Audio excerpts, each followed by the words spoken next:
Hi and welcome. I am Katarina and this is my channel, your place for card making, creative inspiration and a little extra sparkle in every project. If you enjoy my content, please subscribe and turn on notifications so you don't miss any future videos.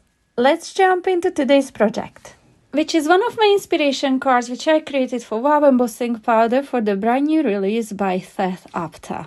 Make sure you check out my swatching video, which I will leave a link to at the very end of this tutorial. I am starting with the ornate frame die and 3D embossing folder set by Chloe's Creative Cards. I've die cut the frame and that little oval in the middle, which I'll not be using. By the way, I just die cut it just in case.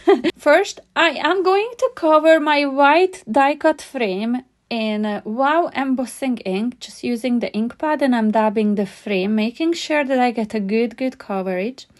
And then I'm bringing in one of the gorgeous mixed media embossing powders, and this one is Honey Lichen or Honey Lichen. I'm not sure which way to pronounce it. And I am heat setting. I'm heat setting this from down below first before I am putting the heat tool on top as well. From underneath first, because there's some mixed media and glittery bits in it that I do not want to blow away with my heat tool. So it is a gorgeous color. I have talked about this in more depth in my swatching video. Make sure you do check that one out. And now that it's cooled out, and make sure that it's very cold before placing it into the matching embossing folder. I'm going to run this through my die cutting machine and you will just see that absolutely gorgeous detail that I will get from this. Look at that lovely ornate die cut.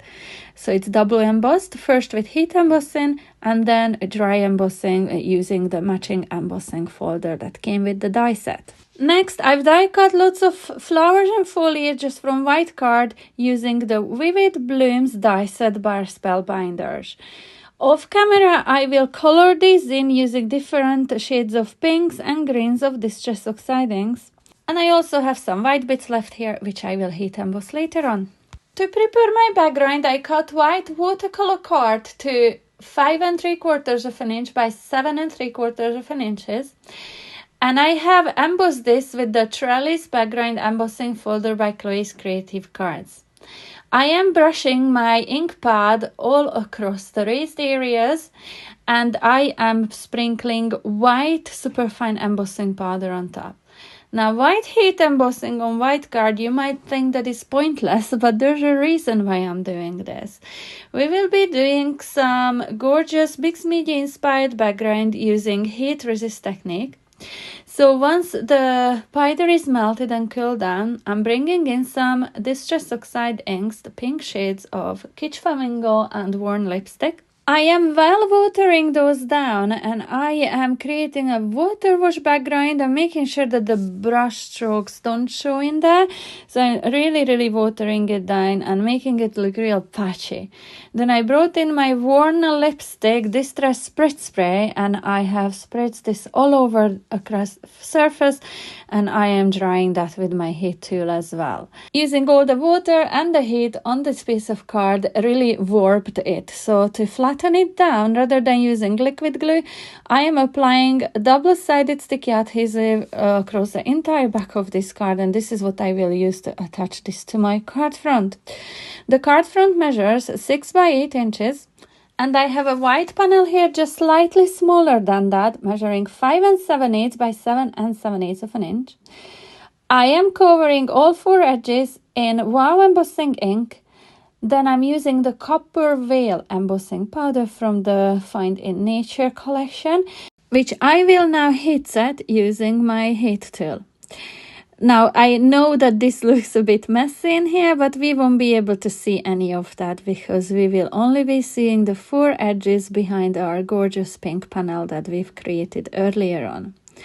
And here you will see me cut down just a smidge from that pink panel because I really wanted to show a little bit more from this gorgeous embossed background, which you could see just transforming there under the heat when the powder melts. It does never get old. So in here it is what I mentioned. I'm just cutting a little smidge away so I will be able to see just a teeny tiny bit more. But it's up to you how big of a border you leave. So in here, I am layering my pink panel on top of that heat embossed one by removing the backing of the double-sided adhesive that we've applied just a minute ago. And now I'm going to use just my liquid glue to adhere that panel to the card front. Now please ignore that bag on the left hand side. It's just some heavy book sitting on top of my card just to flatten it down completely. To add some dimension behind my ornate frame, I used foam pads. Stuck it to my card front, and then I'm just going to use my hot glue to layer all the flowers and the foliage along the left hand side of that ornate. I'm creating dimension by layering some of the flowers. You can see in this video just how lovely it will come together. I've already created one another card using this lovely collection by Seth Apter, so make sure you check that one out as well. It was a lovely butterfly themed card and I absolutely love this collection. If you decide to shop on the Wow Embossing website, either the UK or US store, you can use the code you can see on the screen now, WowDT Katarina, to get 10% off your order. This is an affiliate code, which means I may receive a small commission at no extra cost to you. Your discount stays the same, and it helps support my YouTube channel so I can keep bringing you more crafty inspiration and tutorials. Thank you so much for supporting me this way. So once I have arranged all these lovely flowers along the left side of that frame, I am going to add some stamen to some of my flowers. To do this, I'm going to use some of those smaller bits from the die cuts, and I am going to heat emboss these using both embossing powders, some with the honey lichen and some with the copper veil. So they will be nice and matching with my frame and with that background showing behind the pink panel. Heat setting this again melts that powder beautifully, and I think it just will bring some lovely mixed media inspired interest to my flowers. And I'm just using my hot glue again to add these. For my sentiment, I'm going to use dies from the Thank You Stamp and Die set by Chloe's Creative Cards.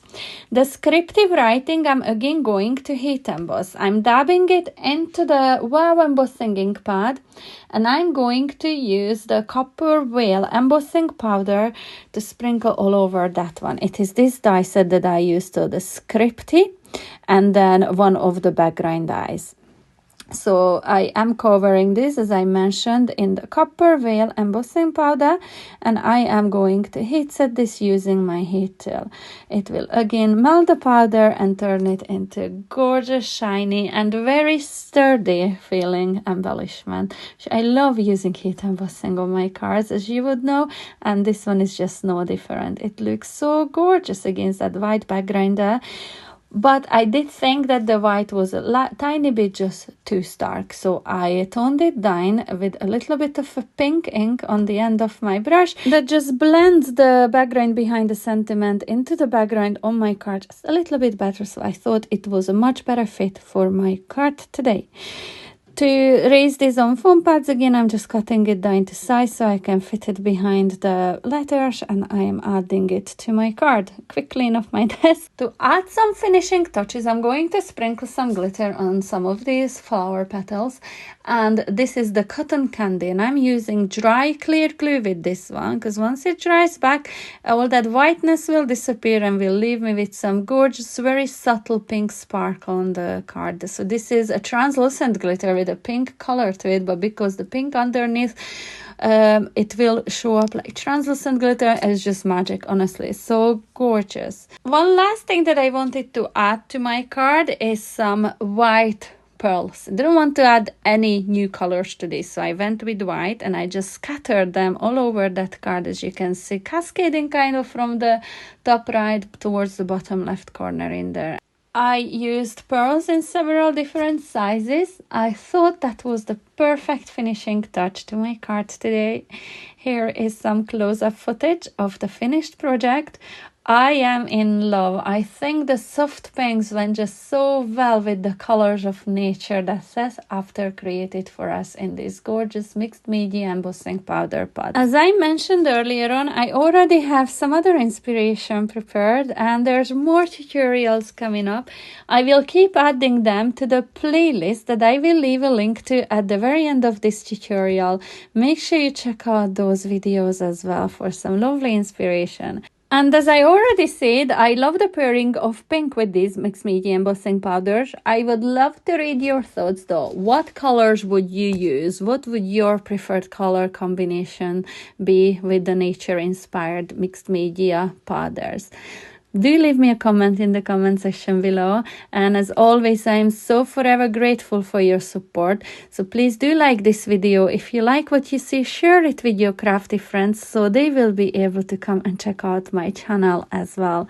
Thank you so much, and I will be back very soon. Bye! Thanks so much for watching. Be sure to subscribe so you won't miss my next video, and in the meantime feel free to click on these rectangles for more creative inspiration. Until the next time, see you soon. Bye!